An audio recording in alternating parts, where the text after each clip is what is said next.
let's just go into the detail of the Brown Darrell Clinic and what's happened. I was researching for this interview yesterday and this morning, and I kind of compiled a short timeline, which I just want to run past you quite briefly, because obviously the viewers don't want to get completely involved with all the nitty-gritty. To me, one of the first mentions of this was May the 29th or thereabouts last year, when I think you put a statement out.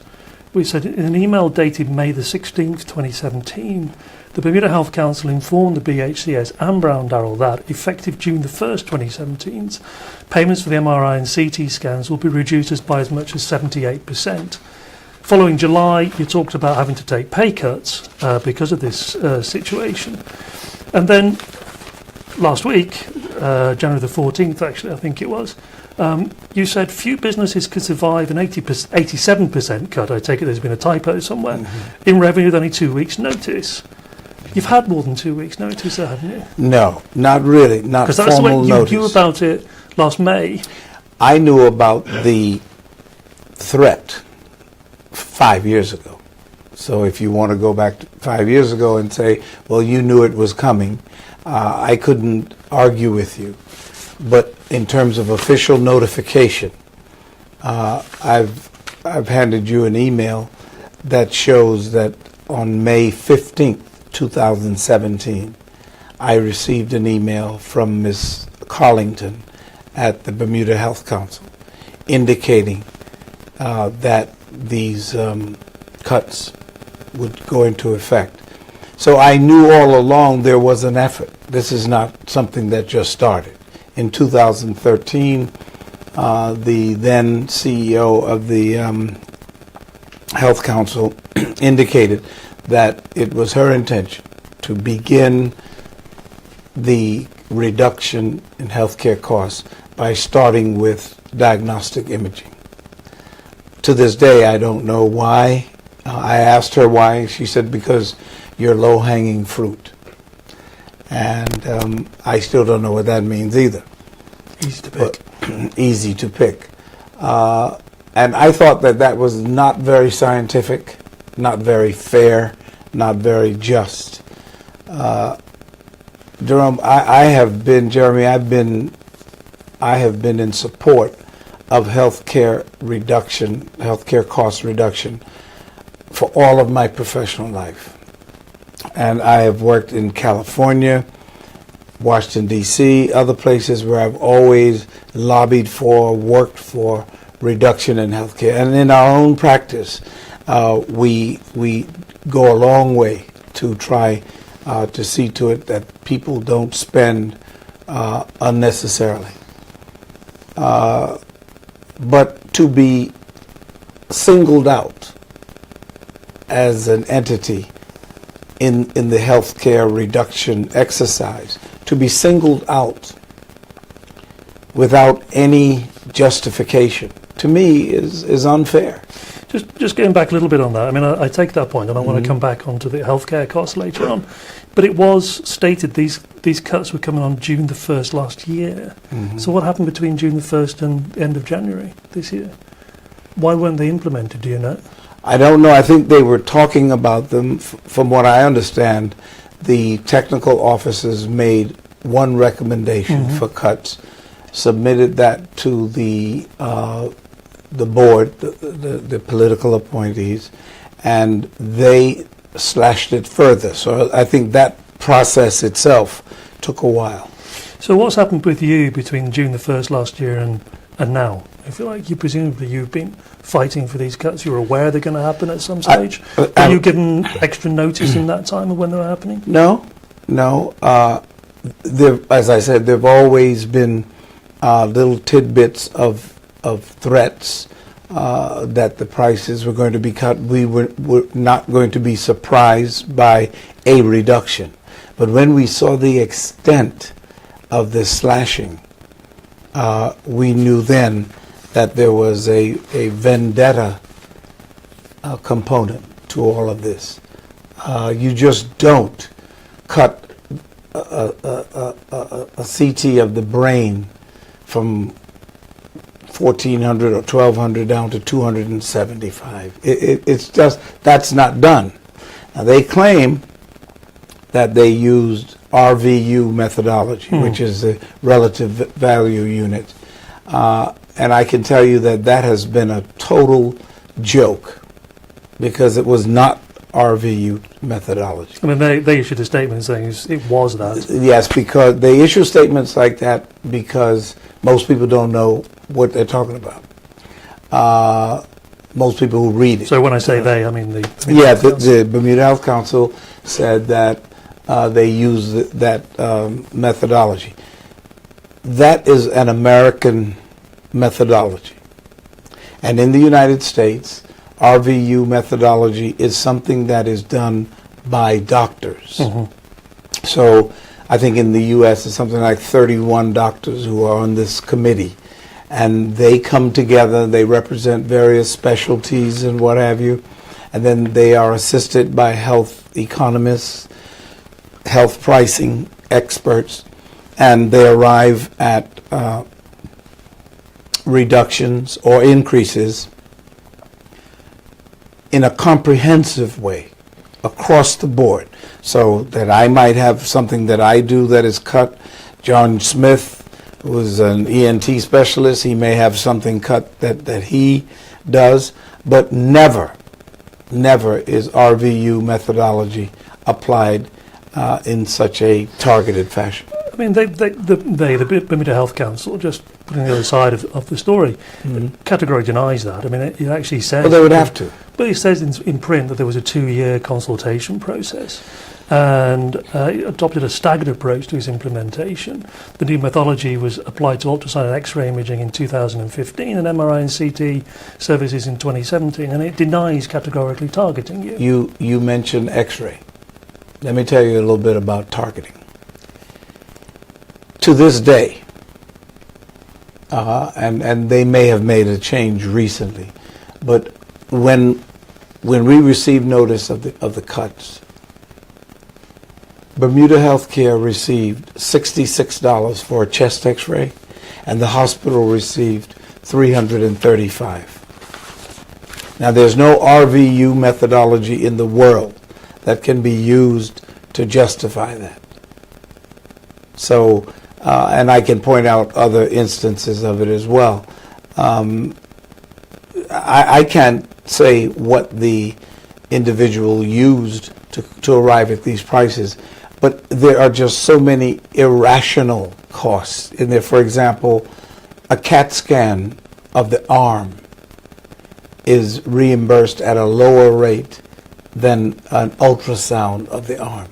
Now, if you say that to most doctors, they don't understand it. They don't understand how could that be. And so I believe that Bermuda, the Bermuda Health Council, the Ministry of Health, the government will all benefit if we can get some expertise in terms of reviewing this. But that's an interesting question, actually, interesting point. It actually, leaping ahead, is one of the questions I'm going to ask you. Do you think there is a reason now to have an independent, and I mean truly independent, people are probably not even Bermudians, right, to examine this situation? Is that something you would like to see? I would love to see it, and I would be willing to abide by it, provided that the people were truly independent and had not been given directions ahead of time.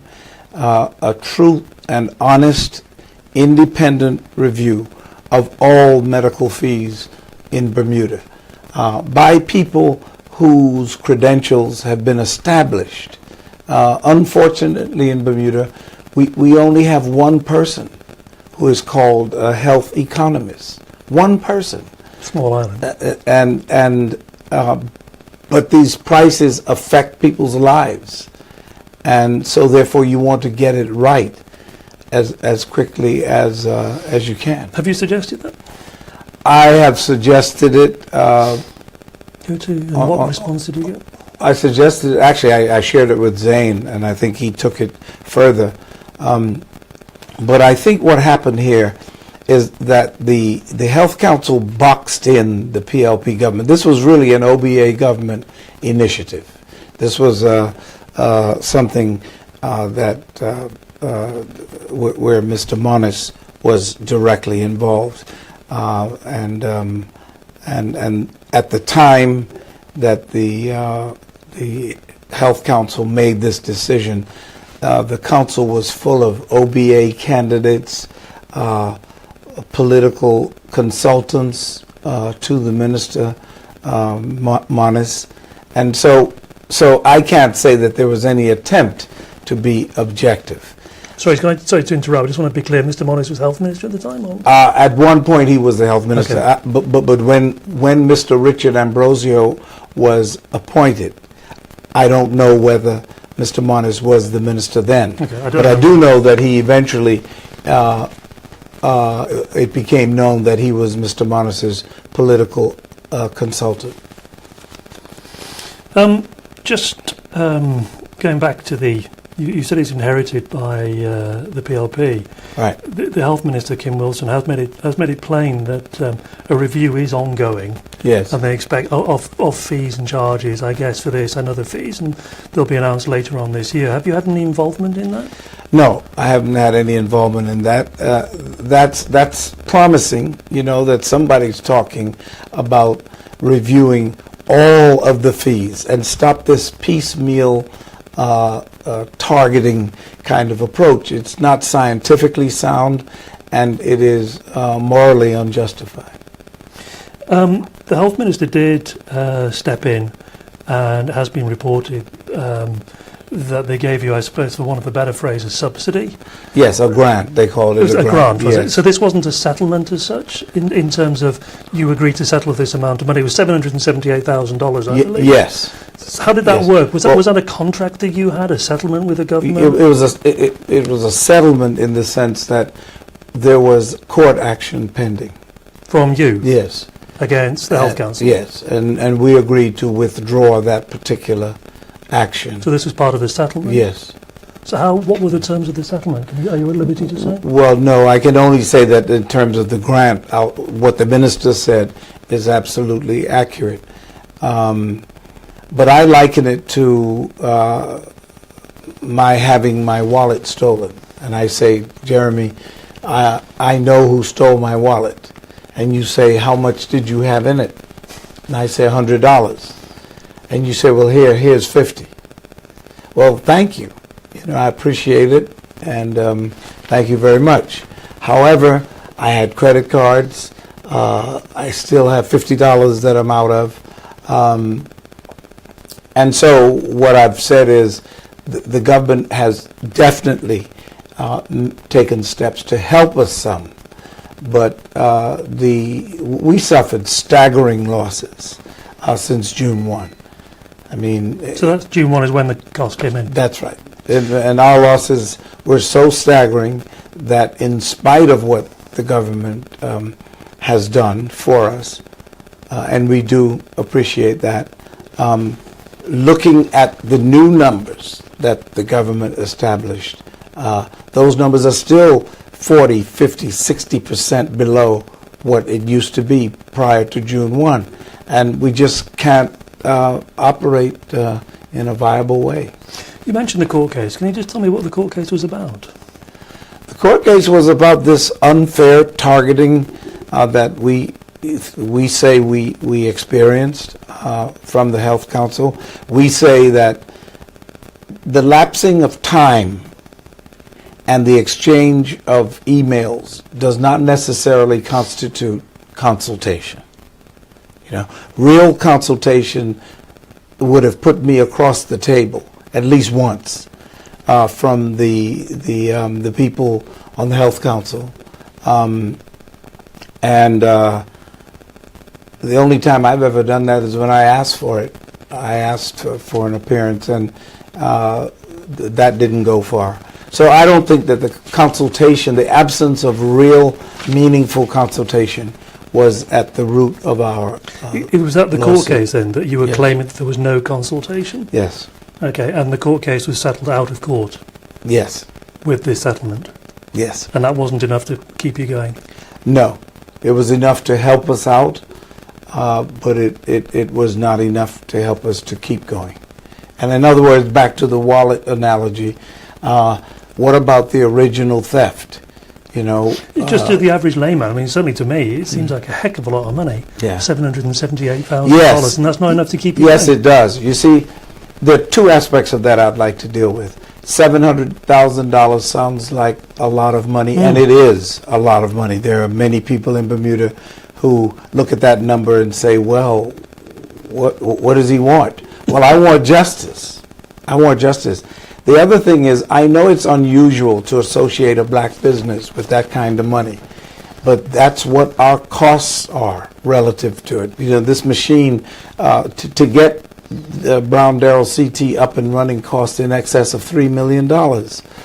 You know, we pay more than $40,000 a year for our maintenance of the machine. It's an expensive business, and if you when you hear the hospital claiming that it is expensive to run a hospital, it is also expensive to run these services outside the hospital.